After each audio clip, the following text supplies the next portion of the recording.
بسم اللہ الرحمن الرحیم۔ السلام علیکم ورحمۃ اللہ وبرکاتہ۔ معزز سامعین، سورہ کوثر کا بہت ہی پاورفل وظیفہ، آپ نے یہ وظیفہ صرف 3 دن کرنا ہے۔ وظیفہ جمعرات، جمعہ، ہفتہ 3 دن یہ وظیفہ کرنا ہے۔ انشاءاللہ یہ وظیفہ کرنے سے آپ کی ہر جائز حاجات، آپ کی بڑی سے بڑی پریشانی ختم ہو جائے گی۔ اس وظیفے کو شروع کرنے سے پہلے درود شریف لازم پڑھیں۔ آپ نے وظیفہ کس طرح کرنا ہے؟ آپ نے سورہ کوثر پڑھنی ہے۔ سورہ کوثر قرآن پاک کی سب سے چھوٹی سورت ہے۔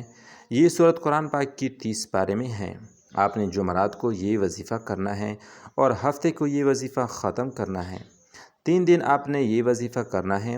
جمعرات کے دن آپ نے نماز فجر کے بعد اول و آخر درود شریف پڑھ لیں۔ اس کے بعد آپ 133 دفعہ سورہ کوثر کو پڑھ لیں۔ صبح نماز فجر پڑھ کر اس وظیفے کو کریں، پھر نماز عصر پڑھ کر اس وظیفے کو کریں۔ اول آخر درود شریف پڑھ لیں، پھر درمیان میں 133 دفعہ سورہ کوثر پڑھ لیں، اور اسی طرح ہی آپ نے نماز عشاء کے بعد اسی طرح روٹین سے آپ یہ وظیفہ کریں گے۔ اسی طرح تینوں دن آپ نے یہ وظیفہ کرنا ہے۔ آپ کی کوئی بھی جائز حاجت ہے، کوئی بھی جائز مقصد ہے، اس کو ذہن میں رکھ کے آپ نے یہ وظیفہ کرنا ہے۔ وظیفہ کرتے وقت پورا دھیان آپ کا وظیفے پر ہو، شک نہیں کرنا ہے۔ پورا دھیان وظیفے پر رکھ کے آپ نے یہ وظیفہ کرنا ہے۔ انشاءاللہ اس وظیفے کو کرنے کے بعد آپ کی اللہ سے مانگی ہر جائز دعا قبول ہوگی۔ سورہ کوثر کی پہلی آیات پاک یعنی اِنَّا أَعْطَيْنَاكَ الْكَوْثَرَ ہیں۔ یہ آیات پاک بے شمار برکتوں اور رحمتوں کا خزینہ ہے۔ یہ آیات پاک رنج و غم، حزن و ملال کو دور کرتی ہیں، قلب مومن کو فرحت و شادمانی اور خوشیاں عطا کرتی ہیں، کیونکہ جب سرکار دو عالم صلی اللہ علیہ وسلم کو کفار نے ابتر ہونے کا طعنہ دیا تو اللہ پاک نے یہ آیات نازل فرما کر آپ کی دلجوئی فرمائی۔ کفار کے طعنے سے آپ کے قلب خاطر پر جو بار گراں آ گیا تھا اس کو دور فرمایا۔ آپ کو کوثر بمعنی کثرت، زیادتی، برکت اور جنت کے حوض کوثر عطا فرمانے کی خوشخبری سنائی۔ لہٰذا اگر کوئی شخص کسی معاملے میں کبیدہ خاطر ہو تو اپنے رنج و غم اور دل کی کبیدگی دور کرنے کے لیے اس آیات پاک کو روزانہ کم از کم 313 بار پڑھنے کی عادت بنائے۔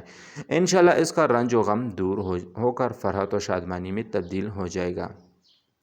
اگر کوئی شخص بے برکتی کا شکار ہو تو وہ اس آیات کو 500 بار پڑھ کر اللہ پاک سے اس کے حبیب صلی اللہ علیہ وسلم کے وسیلے سے دعا کریں۔ انشاءاللہ اس کو اندازے سے بڑھ کر خوب برکت ہوگی۔ خاص طور سے تجارت پیشہ اور دکاندار حضرات اس کو اپنا وظیفہ بنا لیں۔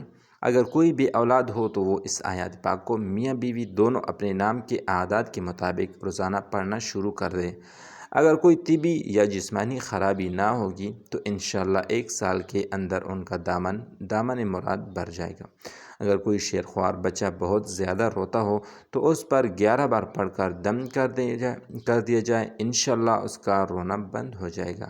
اسی طرح اگر کوئی اولاد نافرمان ہو جائے تو ان کو فرما بردار بنانے کے لیے 40 دن تک روزانہ اس آیات پاک کو اس کے نام مع والدہ کے اعداد اور آیات پاک کے اعداد کو جمع کر کے اسی تعداد کے موافق پڑھیں۔ اللہ کے کرم سے وہ فرما بردار بن جائے گا۔